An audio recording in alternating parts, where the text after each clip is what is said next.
السلام علیکم ورحمۃ اللہ وبرکاتہ۔ حضرات، ابھی آپ کے سامنے اس احمد آبادی مفتی کا ویڈیو چلایا جائے گا اور سمجھیے آپ اس ویڈیو میں آپ کا ٹیسٹ بھی ہے۔ ٹیسٹ یہ ہے، اس احمد آبادی مفتی نے اہل حدیث کے بڑے عالم شیخ ارشاد الحق اثری حفظ اللہ، ان کی زبان میں اپنے الفاظ ڈال کر کیا تعریف کرنے کی کوشش کی، اور اپنی جو ان کی کرامات ہے، کرامات نہیں اصل میں جو خرافات ہے، ان کو صحیح ثابت کرنے کی کیسی کوشش کی، آپ کو پکڑنا ہے۔ کیا کہنا ہے مولانا ارشاد الحق اثری کہ ان کے شاگردوں نے کہا کہ صدیق صاحب، ان کے منہ سے نکلی ہوئی بات یہ یقینی ہوتی ہے اور ایک دن آپ نواب بنیں گے۔ یہ نواب صدیق حسن کا بھوپالی، یہ غیر مقلدین کے بڑے عالم ہیں، انہی کے متعلق یہ سیمینار ہو رہا ہے۔ یہ ابھی اب آپ لوگ شیخ ارشاد الحق اثری حفظ اللہ کا وہ ویڈیو سنیے جس ویڈیو کے بارے میں یہ کہہ رہا ہے۔ نواب صاحب ان کے شاگرد ہیں، مولانا فضل الرحمان مراد آبادی رحمت اللہ علیہ کے، اللہ اکبر کبیرہ۔ ایک روز نواب صاحب ذرا دیر سے آئے تو استاد محترم کہتے ہیں، نواب صاحب لیٹ آئے ہو نا تم؟ ابھی تو نواب تھے ہی نہیں، طالب علم تھے۔ نواب صاحب نے مولانا صدیق حسن نے اس کو اپنے لیے ایک طنز سمجھا، ایک تعریض سمجھی، لیکن مولانا مراد آبادی کے جو چاہنے والے تھے اور ان کو جاننے والے تھے، انہوں نے سبق سے علیحدہ ہو کے کہا، مولانا آپ فکر نہ کریں، ایک وقت آئے گا کہ ان کے منہ سے نکلی ہوئی بات وہ سچی ثابت ہوگی اور آپ نواب بنیں گے۔ اور پھر نواب بنے۔ تو اس ٹیسٹ میں آپ نے کیا پکڑا؟ اس مفتی نے کیا جھوٹ بولا؟ دیکھیں، شیخ ارشاد الحق اثری حفظ اللہ نے کہا تھا کہ مولانا مراد آبادی فضل الرحمان مراد آبادی کے پاس نواب صاحب گئے تو مولانا مراد آبادی نے نواب صاحب سے کہا آپ دیر سے آئے ہیں۔ اس پر نواب صاحب جو ہے وہ ناراض ہو گئے۔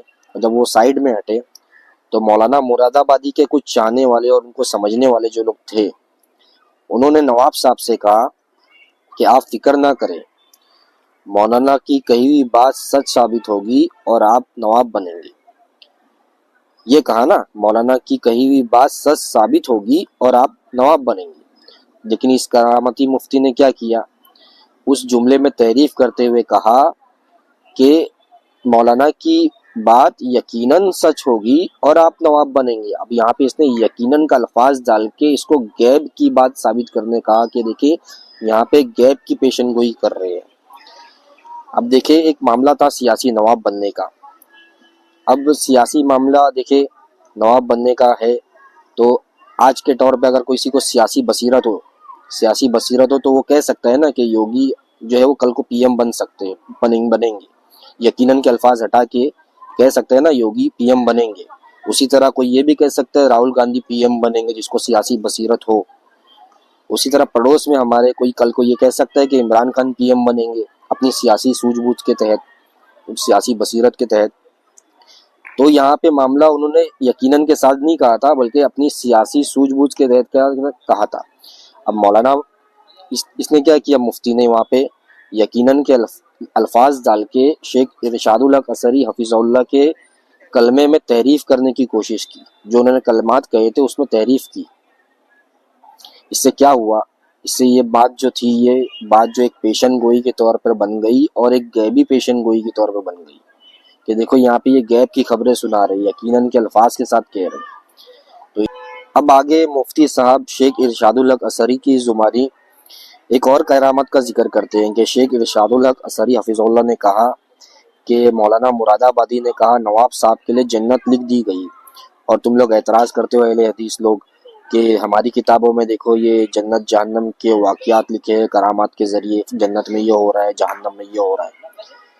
دیکھیں، سب سے پہلے بات کو سمجھے، شیخ ارشاد الحق اثری حفظ اللہ نے جو کرامت کا ذکر کیا اور جو ہم ان کی کتابوں پر اعتراض کرتے ہیں کہ تمہاری کتابوں میں یہ لکھا ہے، یہ لکھا ہے، دونوں میں کیا فرق ہے بتانے سے پہلے ان کی کتابوں میں جو کرامت پر ہم کو اعتراض ہے، جو کرامت کے نام پہ جو گمراہی پھیلائی جا رہی ہے اس پر اعتراض ہے، وہ سن لے پہلے۔ 84 ہے، یہی فضائل اعمال ہے کہتے ہیں ہمارے ابو یزید قرطبی فرماتے ہیں جو 70,000 مرتبہ لا الہ الا اللہ پڑھ لے وہ جہنم سے بچ جاتا ہے. ہمارے پاس ایک نوجوان رہتا تھا جس کے بارے میں مشہور تھا کہ یہ نوجوان اس کو جنت اور جہنم کی طرح ہو جاتی ہے، کشف ہو جاتا ہے، غیب کی خبر پہنچ جاتی ہے. یہ بیٹا گنگو میں ہوتا ہے، یہ بیٹا تھانہ بھون میں ہوتا ہے، اور اس کو بیٹھے بیٹھے پتہ لگ جاتا ہے جنت میں کیا ہو رہا ہے، جہنم میں کیا ہو رہا ہے. ایک دن بیٹھے روٹی کھا رہے، کھاتے کھاتے چیخ مار کے رونے لگ گیا. ہم نے کہا روتا کیوں ہے؟ کہا چچا ماں میری جہنم میں چل رہی ہے. ابو یزید کہتے ہیں میں نے دل ہی دل میں لا الہ الا اللہ 70,000 مرتبہ پڑھا ہوا اس کی ماں کو بلٹی کر دیا، بلٹی چھوٹ بھی گئی، بائی پاس ہو گئی. جو ہی بلٹی کی میں نے دل میں بخشا، اللہ کے علاوہ کوئی نہیں جانتا اس بخشنے کو. ہنسنے لگ گیا، کہا بابا پیر صاحب ماں کو جہنم سے نکال کے جنت میں بھیجا جا رہا ہے. یہ علم غیب جو تمہارے اس چھوکرے کو تھا، یہ علم غیب رسول اللہ کے صحابہ کو نہ تھا. تو اس کرامت پر ہم کو اعتراض ہے کہ جنت میں کیا ہو رہا ہے، جہنم میں کیا ہو رہا ہے، ایک آدمی بیٹھ کے دنیا میں بتا رہا ہے. دیکھیں شیخ ارشاد الحق اثری حفظ اللہ نے جو بات کہی نا، اس کے 3 جواب ہو سکتے ہیں. پہلا جواب تو یہ ہے، ہم بحیثیت اہل حدیث اپنے منہج پر قائم رہتے ہوئے کہتے ہیں، یہ دعوے سے کہتے ہیں کہ واقعی میں مولانا مراد آبادی نے اگر یہ الفاظ کہے ہیں تو یہ غلط ہے، شریعت کی روشنی میں یہ جائز نہیں ہے. پہلی بات. دوسری بات یہ ہے، شیخ ارشاد الحق اثری حفظ اللہ نے جو اس کا فہم بیان کیا کہ یہاں پر اس سے مراد یہ ہے کہ اللہ کے جو نیک بندے ہوتے ہیں، اگر کوئی بات پہ قسم بھی اٹھا لے، جیسے کہ انہوں نے حدیث بھی ذکر کی، اگر قسم اٹھا لے تو اللہ اس کو پورا کرتا ہے. یعنی اللہ اپنے نیک بندوں سے جو چیز ان کی زبان سے صادر ہوتی ہے اس کو پورا کرتا ہے. تو یہاں پہ کہنے کا ان کا مقصد یہ تھا مولانا مراد آبادی کا. کون کہہ رہا ہے؟ یہ شیخ ارشاد الحق اثری حفظ اللہ. اور تمہارا اصول ہے حنفیہ کا کہ راوی کی روایت جو ہوتی ہے، وہ جو روایت کرتا ہے تو وہ فہم جو وہ مراد لیتا ہے وہی مانا جائے گا. تمہارا اصول ہے نا یہ. تو شیخ ارشاد الحق اثری اس روایت کو بیان کرنے والے راوی ہے، تو وہ جو مطلب بیان کر رہے ہیں اس کو بھی مانا جائے گا. اب تیسری بات دیکھیں، شیخ ارشاد الحق اثری اس واقعے کے عینی شاہد تو ہے نہیں. وہ واقعی میں وہ تو محدث ہے، بہت بڑے محدث ہے، بہت بڑے عالم ہے، لیکن وہ اس واقعے کے عینی شاہد نہیں ہے. انہوں نے بھی کسی سے سنا ہوگا یہ بات. ہو سکتا ہے جن سے انہوں نے سنا ہو وہ ضعیف ہو یا منکر ہو، جس سے اس واقعے کو انہوں نے سنا ہو سکتا ہے نا. تو یہاں پہ یہ بھی پاسبلٹی ہے. تو جیسا کہ میں نے کہا، ہم اس چیز کا انکار کرتے ہیں کہ کوئی بھی جنت اور جہنم کے فیصلے بیٹھ کے دنیا میں نہیں سنا سکتا.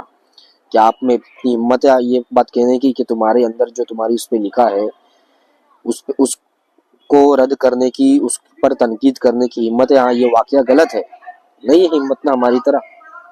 اور جیسا کہ ہم نے پہلے بھی کہا کہ ہم کشف اور کرامات کے منکر نہیں ہیں. کشف اور کرامات کے نام پر کوئی خرافات بیان کرے گا، شرک بیان کرے گا، شریعت کی مخالفت کرے گا، تو یہ چیز قبول نہیں ہے، چاہے وہ ہمارا ہو یا تمہارا ہو. تم بھی رد کرو ہماری طرح، تمہارے اندر یہ ہمت نہیں ہے. جیسے کہ ایک مثال دیتا ہوں، ابھی دیکھو یہ کرامت سنو تمہارے اندر جو لکھی کتابوں میں. یہ ہمارے ہاتھ میں فضائل حج مولوی زکریا صاحب کی صفحہ 164 اور 65 کہتے ہیں، ابدال میں سے ایک شخص نے خضر سے پوچھا کہ تم نے اپنے سے زیادہ مرتبے والا کوئی دیکھا؟ کہا ہاں، میں ایک مرتبہ مدینہ الرسول میں حاضر تھا تو وہاں پر عبد الرزاق محدث رحمۃ اللہ علیہ حدیثیں بیان کر رہے تھے. میں نے ایک نوجوان کو دیکھا جو کونے میں بیٹھا ہوا، اپنا سر اس نے گھٹنوں میں دیا ہوا اور رسول اللہ کی حدیثیں نہیں سنتا. میں نے کہا کیا بات ہے، تو اللہ کے نبی کی حدیثیں کیوں نہیں سنتا؟ کہا یہاں وہ لوگ ہیں جو عبد الرزاق سے سنتے ہیں. کس سے سنتے ہیں؟ عبد الرزاق، رزاق کے بندے سے. اور میں وہ ہوں جو ڈائریکٹ رزاق سے سنتا ہوں. مجھے رسول اللہ کی حدیثوں کی حاجت نہیں، میری اللہ سے ایسی لو لگی ہے، مجھے جب بھی کوئی مسئلہ درپیش ہوتا ہے براہ راست اللہ سے سوال کر لیتا ہوں. میں نے کہا اچھا اگر یہی بات ہے تو پھر یہ بتاؤ میں کون ہوں؟ کہا تو نظر اٹھا کے دیکھا، کہا تو خضر علیہ السلام ہے. تو خضر نے کہا میں نے پہچان لیا، واقعی اللہ کے بعض اولیاء ہیں جو درجے میں مجھ سے بھی اوپر ہیں. اللہ تو اپنے بندوں تک، اپنی مخلوق تک دین اسلام رحمت پہنچانے کے لیے رسولوں کو واسطہ بناتا ہے، رسولوں کو وسیلہ بناتا ہے. اور یہ مولوی زکریا صاحب کہتے ہیں ہمارے اولیاء اللہ کو رسولوں کی حاجت نہیں، حدیثوں کی حاجت نہیں. یہ لوگ عبد الرزاق سے حدیث سنتے ہیں، تبلیغی جماعت کے مولوی ڈائریکٹ رزاق سے حدیث سنتے ہیں. یہ دوسرا. اب دیکھیں یہاں پہ سیدھا بیٹھ کے یہ دعویٰ کر رہے ہیں کہ ہم کو قرآن حدیث کی ضرورت نہیں، ہم ڈائریکٹ رزاق سے سنتے ہیں. شریعت کہاں سے لے رہے؟ ڈائریکٹ اوپر سے لے رہے. قرآن حدیث کی ضرورت نہیں. کیا یہ کرامت ہے؟ یہ کرامت نہیں، یہ کفر ہے. کرامت نہیں، اس کو کرامت نہیں کھولیں گے ہم. ہمارا اصل اعتراض یہ اس چیزوں پر ہے، ایسی جو کرامات کے نام پر خرافات بیچی جا رہی ہے. کہو نا ہماری طرح ڈنکے کی چوٹ پر ہاں یہ چیز غلط ہے، تم اس کا دفاع کرنے آتے ہو. دیکھو تمہاری کتابوں میں لکھا ہے. ارے ہم نے بتایا نا تینوں جواب دیا. کیا واقعی میں اگر ایسا لکھا ہے تو یہ غلط ہے, ہم اس کو ناجائز کہتے ہیں. بتایا. اور پہلا تو تم نے تعریف کی وہاں پہ شیخ ارشاد الحق اثری کی زبان پہ, وہاں پہ یقین کا لفظ ڈال کے تعریف کی تھی.